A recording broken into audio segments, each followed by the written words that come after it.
Dameshek here. Week 13's in the book, so let's get right to it. All right. Don't want to forget that. Like I was saying, don't get angry at me if I call your name, players and coaches. Ultimately, I didn't do this to you. You did this to you. Let it begin! At number 4, all the Elis out on Heinz Field last Sunday.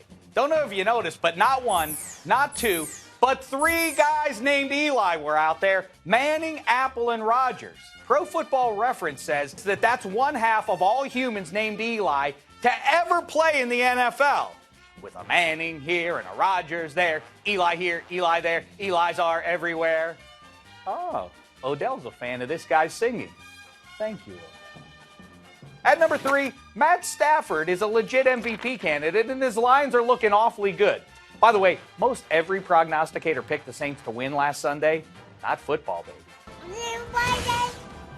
Anywho, while I'm happy for long-suffering Detroit fans, the Lions and Vikings should look at the snow in Green Bay and Chicago and feel shame for putting a literal ceiling on their potential home field advantages. You think Atlanta or Tampa or LA wants to play in that January cold?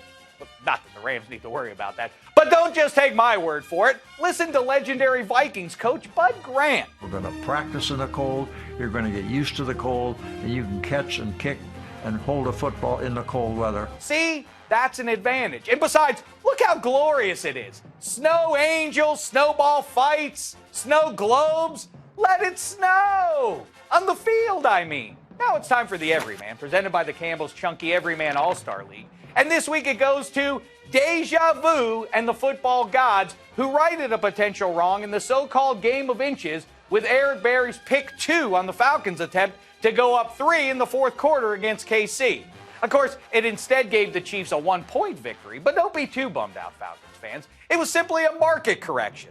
Remember a few weeks ago when the Saints just needed an extra point to beat the Broncos, but the kick got blocked and run back for the game winner? Deja vu. An AFC team visiting the dome of an NFC South team turned a loss into a win on a 2-point play.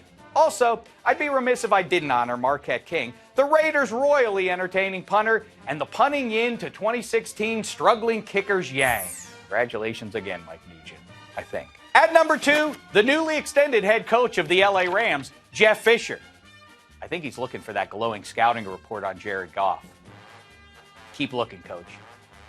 And that brings me to number 1 in this week's brown paper bag of shame, which goes to Carolina head coach and fashionista Ron Rivera, who benched the reigning MVP over a tie or lack thereof.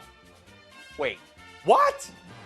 You know, of all the weird parts of this story, this to me was the weirdest. Take it away, Michelle Tafoya. Rivera told me he has no regrets about letting Derek Anderson throw the ball, which resulted in a pick, instead of just handing off. Wait, no regrets, Ron? But the pass got intercepted by the other team, which they then turned into points against your team.